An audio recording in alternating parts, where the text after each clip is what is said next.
मोदींसोबत भेट झाली.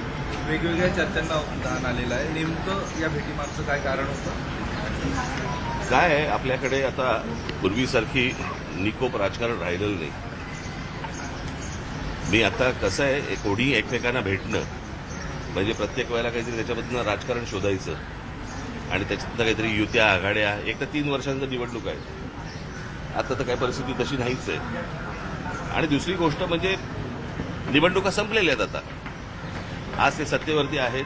आम्हाला जर काही समजा सजेशन्स द्यायचे असतील, जर काही चांगल्या गोष्टी करून घ्यायच्या असतील तर त्याच्यासाठी भेट व्हायला नको की प्रत्येक वेळेला त्याच्यातनं काहीतरी आपल्याला शोधलंच पाहिजे, प्रत्येक वेळेला काहीतरी त्याच्यातनं आपण राजकारणच शोधलं पाहिजे, अशी काही आवश्यकता नाहीये.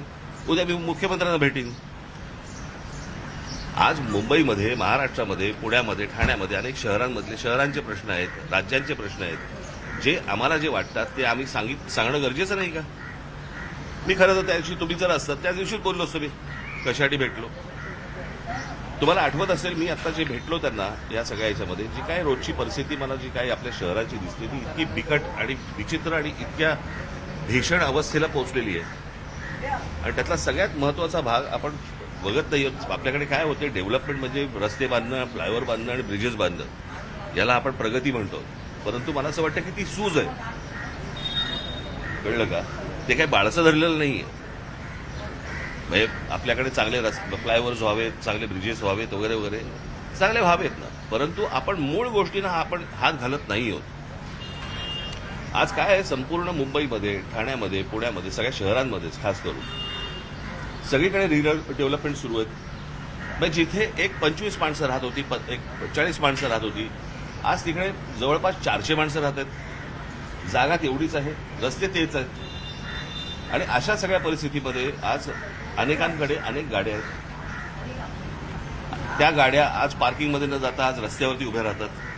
बरं, मी ह्या सगळ्या गोष्टींमध्ये नागरिक म्हणून त्याच्यामध्ये मी पण आलो. मी काही वेगळा नाही त्याच्यातनं. परंतु या सगळ्या गोष्टींना कुठेतरी एक शिस्त आली पाहिजे. आणि या समजा गाड्या पार्किंगचा आज इतक्या गाड्या रजिस्टर्ड होत आहेत आपल्या प्रत्येक आरटीओमध्ये, त्या गाड्या रस्त्यावरती येत आहेत. लांब ठेवा आता. त्या सेन्सिटिव्ह असतात ना रे बाईक. तुमची काही चिन्ह दिसली पाहिजे यासाठी चालू असतं का तुमचं? त्या गाड्या आज रस्त्यावरती येत आहेत.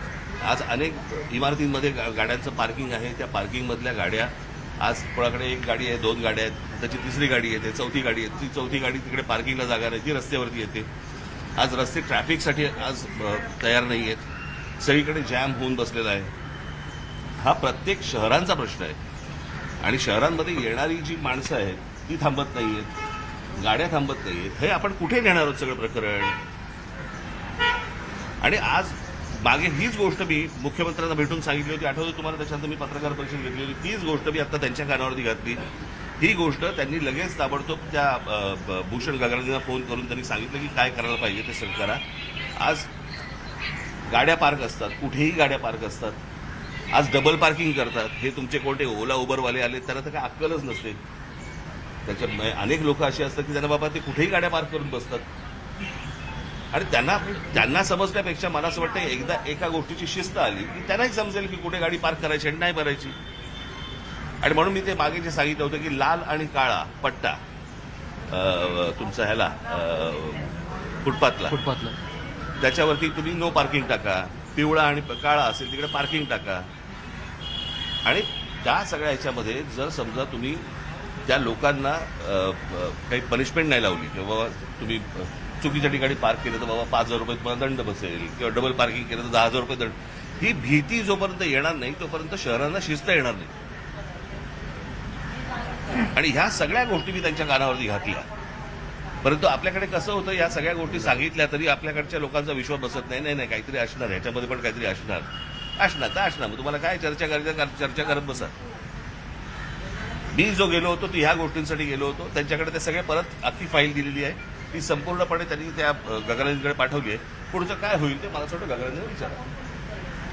सर, जसं तुम्ही म्हणाले की परप्रांतीय जे येतात त्या संदर्भात काही कुठेही नोंद केलेली नसते, पण आता सध्या बांगलादेशी यांच्या संदर्भातली कारवाई सध्या घेतलेली बघायला मिळते. प्रश्न असा आहे ना की या सगळ्या गोष्टींचा विचकार झालेला आहे.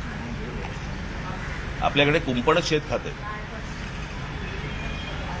या सगळ्या लोकांना आधार कार्ड आणि रेशन कार्ड आणि सगळ्या गोष्टी कार्ड देणारी माणसं इथलीच आहेत ना. त्यांच्यावर कारवाई कोण करणार? माणसं येत आहेत त्याला तुम्ही फुल प्रूफ त्यांना अख्ख्या सगळ्या गोष्टी त्यांच्या हातामध्ये देताय. ही देणारी माणसं कोण आहेत? आपलीच माणसं आहेत. तर त्यांच्यावर कधी कारवाई होणार आहे?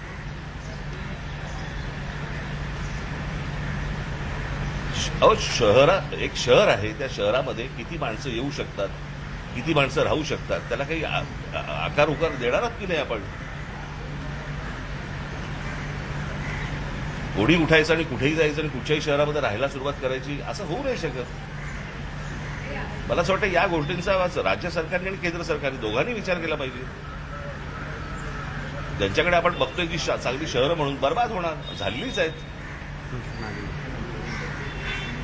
आणि मला असं वाटतं की मी एक राज्याचा नागरिक म्हणून, एका पक्षाचा अध्यक्ष म्हणून, एक विरोधी पक्ष म्हणून मला असं वाटतं काही गोष्टी सजेशन्स हे मला असं वाटतं सत्ताधाऱ्यांना सांगणं गरजेचं आहे, देणं गरजेचं आहे. आणि त्याच्यासाठी मी ह्यांना आत्ता नाही परत भेटीन.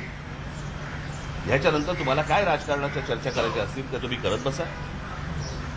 मी जो गेलो होतो, आणि दुसरी गोष्ट म्हणजे ज्याला मी मगाशी सुरुवात करताना सांगितलं होतं की एक निकोप राजकारण हे महाराष्ट्रामध्ये पूर्वी होतं की निवडणुका संपल्यानंतर सगळेजण एकमेकांना भेटायचे, काही बोलणं व्हायचं, काही व्हायचं. या सगळ्या गोष्टी आता संपलेल्या आहेत, बंद झालेल्या आहेत. आणि प्रत्येक गोष्ट ही तुमच्याकडे तिरस्कारानेच सगळ्या गोष्टी आपल्याकडे पाहिल्या जातात. ते असं बघून नाही चालणार. यातनं हाताला काही लागणार नाही. आणि मला असं वाटतं की विरोधी पक्षाने विरोधी पक्षाची भूमिका ही योग्य रीतीने पार पाडली पाहिजे. जे काही जिथे सरकार चुकेल तिथे ठणकावलं पाहिजे. आणि सरकारला मला असं वाटतं की, आणि हे उद्या आम्ही सरकारमध्ये असू, त्यांनी हीच गोष्ट केली पाहिजे. या पद्धतीनेच मला असं वाटतं राज्य चाललं पाहिजे. तरच लोकांच्या हाताला काहीतरी गोष्टी लागतील, अन्यथा काही लागायचं नाही. राजसाहेब, स्वीकृत नगरसेवकाबाबत अजित पवारांच्या विमान दुर्घटनेवर आता हे बाबा राहू दे. सर मराठी